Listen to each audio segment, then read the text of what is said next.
Learn to tie better flies faster with the Nor-Vise fly tying system.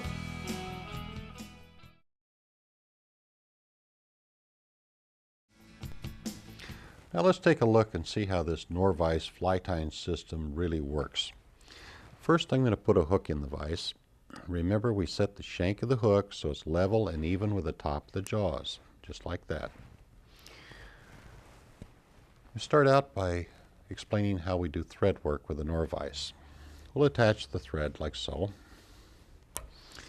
Right now, the way you're doing it is you're wrapping this hand over hand over hand, like so. With the Nor-Vise, it's a lot easier to rotate the hook. By spinning the hook, we can very quickly cover the shank of the hook with working thread. We can reach into the gape of the hook and keep right on going if you want to go back further.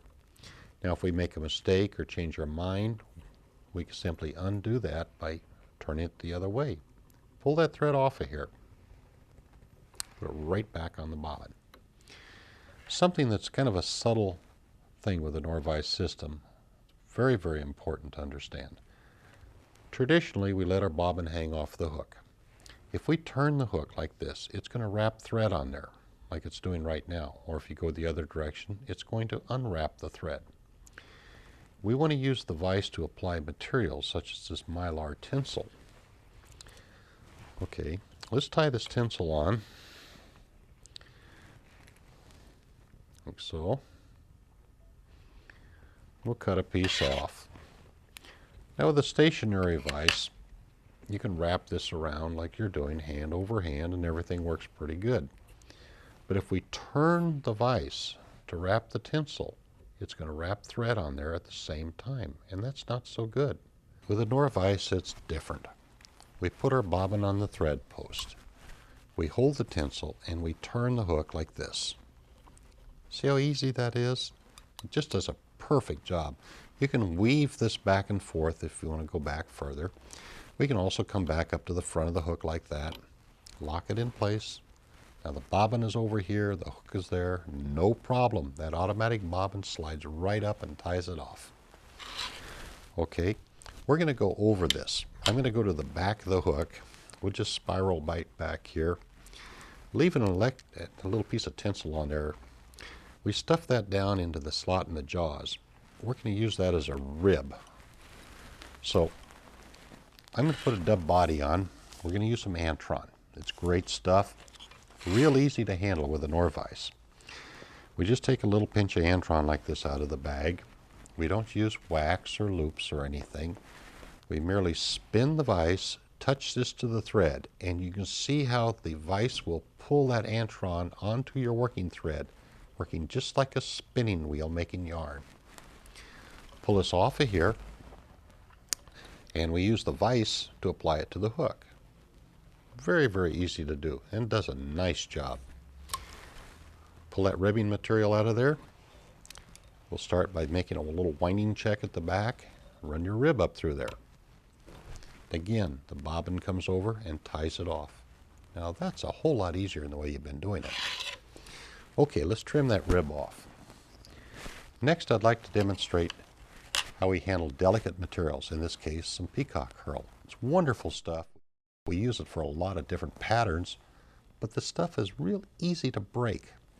What you need to do is reinforce it. So we'll slip a couple strands of herl like this out, tie it in by the tips, and we'll go about halfway back over this body.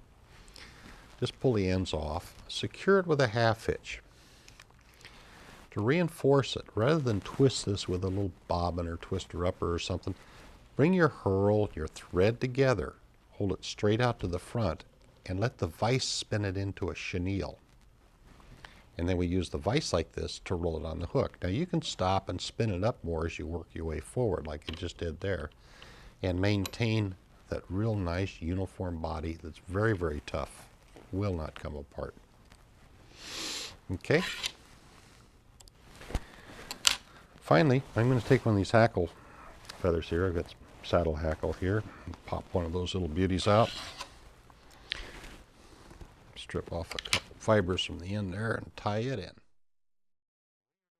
This is how you're doing it now, where you're taking the feather and wrapping it hand over hand around the hook.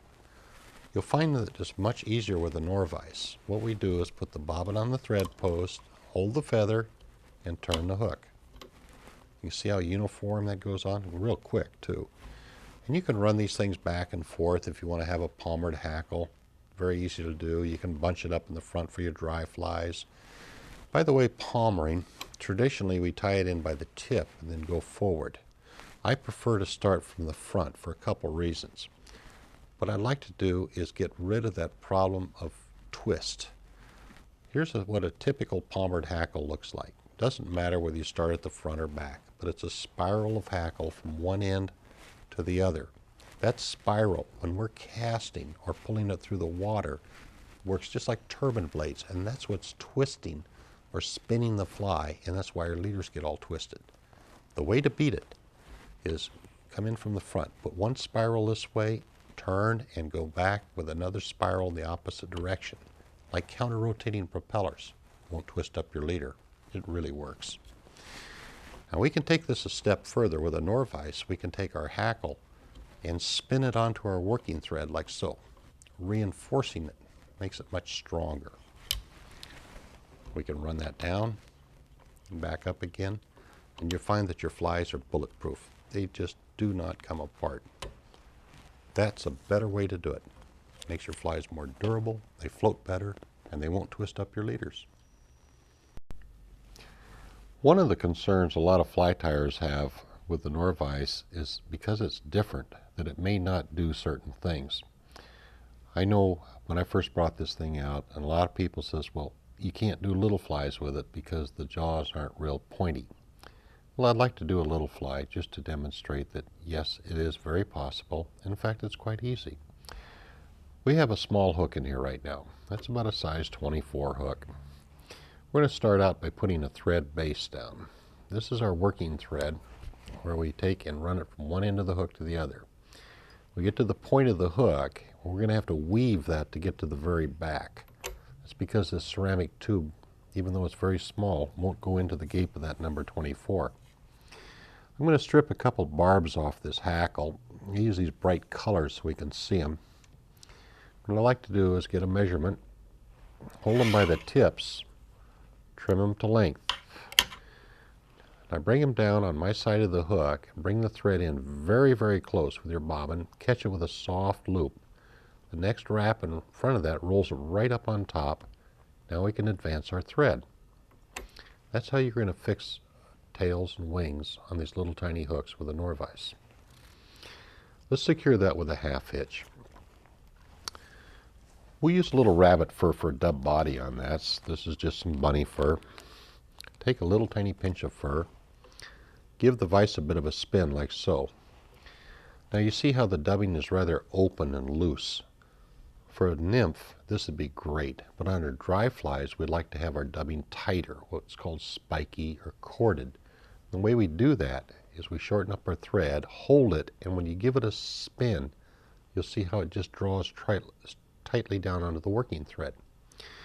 Now we can rotate that with the vise, and you can position and even shape a dubbed body on a number 24 like that.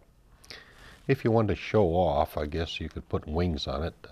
Frankly, most of us don't bother on anything much smaller than about a number 20. We'll put a little bit of hackle on there. This is some very small diameter, or small in size I should say, saddle hackle. Tie that on, secure it with a half hitch.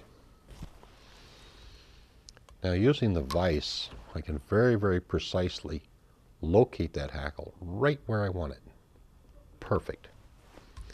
Come back in, back of the quill, front of the quill.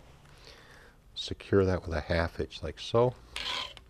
Take our scissors, trim out the hackle quill. Now I'm going to take, using the friction clamp, rotate that about halfway so that I can whip finish like this and not have it slip off the eye of the hook. That's all there is to it. So you can see it's really not all that difficult. It's just small. How's that?